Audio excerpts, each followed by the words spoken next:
Alors Aline, peux-tu nous parler un petit peu de la programmation à Stella Matutina sur la partie éducation patrimoniale? Alors à Stella Matutina, comme chaque année, d'abord signalons quand même que c'est notre 7e édition du village Maloya qui s'inscrit dans l'inscription du Maloya au Panthéon de l'UNESCO en 2009. Stella Matutina, c'est l'addition, c'est la somme de tous les ateliers qui ont été menés en liaison, en collaboration avec l'éducation nationale, où là les élèves vont se retrouver pour parler de la grammaire, pour parler de la conjugaison, pour parler des artistes, pour parler tout simplement de ce qui est en lien avec le Maloya.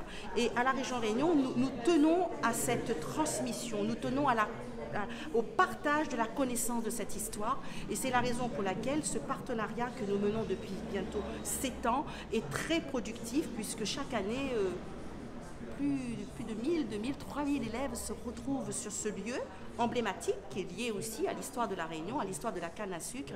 Et je vous invite tous d'ailleurs à venir nous retrouver, puisque c'est un moment fort qui traduit cette volonté de démocratiser la culture, de démocratiser notre histoire, mais surtout de rendre un hommage à cette musique emblématique, cette musique qui fait notre fierté, cette musique qui traduit notre diversité et surtout notre vivre ensemble, le Maloya. Alors donc une partie éducation patrimoniale destinée aux scolaires jeudi et vendredi prochain à Stella Matutina. Parlez-nous un peu de cette journée grand public prévue ce dimanche 30 septembre. Alors effectivement, bon, là on a parlé de la partie éducation patrimoniale, mais le Maloya ça se chante, ça se danse.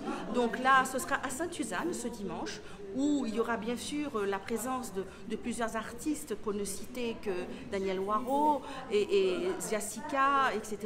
Mais c'est aussi un moment de valoriser, d'échanger, de se rencontrer et de voir aussi, nous avons de nombreuses expositions, notamment l'une menée par Easterun, qui sera en liaison avec bien sûr l'histoire du Maloya, la traite des gruyères, etc. Une exposition aussi sur un personnage emblématique qui a fait l'histoire de Sainte-Suzanne, l'histoire du Maloya à Sainte-Suzanne, le roi Caf. Nous aurons également des ateliers de tressage, mais tout ce qui est lié justement à cette thématique qui englobe notre histoire, une histoire qui est liée à cette musique phare, cette musique lumineuse, cette musique qui a construit l'identité réunionnaise, le Maloya.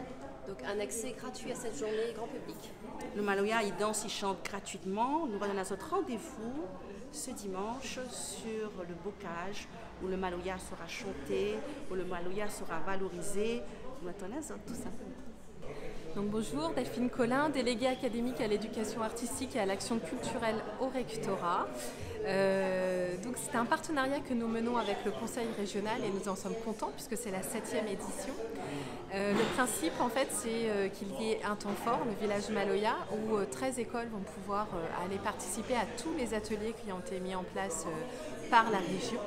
Mais c'est également au-delà du village Maloya des interventions d'artistes dans les écoles.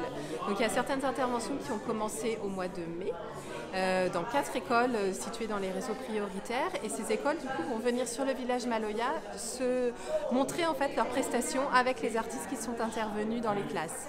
Donc ça c'était le premier volant, et là en ce moment depuis le 24 septembre et jusqu'au 9 octobre nous avons d'autres artistes qui interviennent dans d'autres écoles de l'île. Donc en tout il faut savoir que c'est 90 écoles qui sont touchées par cette grande fête commémorative du Maloya, et ça nous tenait vraiment à cœur d'y participer, que le rectorat soit partie prenante avec la région de ce très beau projet, puisqu'il est question quand même de transmission du patrimoine, de découverte, pas seulement d'un point de vue théorique, savoir ce que c'est que le Maloya, mais vraiment pour les enfants, de le toucher de près, de rencontrer des artistes qui le vivent et de le pratiquer à leur tour dans tous ces aspects, hein, parce qu'il n'y a pas seulement la musique, il y a aussi la danse avec le moringue, il y a aussi le théâtre, il y a aussi le conte.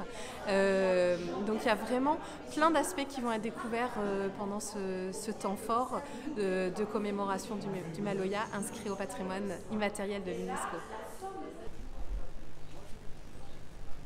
Bonjour, c'est Chloé Ninfort. Je me présente dans le groupe Feuille-Songe de Sainte-Suzanne et nous attendons un nombre de Sainte-Suzanne pour le festival Maloya.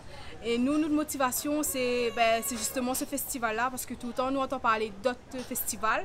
Et là, nous allons mettre en valeur le Maloya, et donc Feuille-Songe est là pour autres.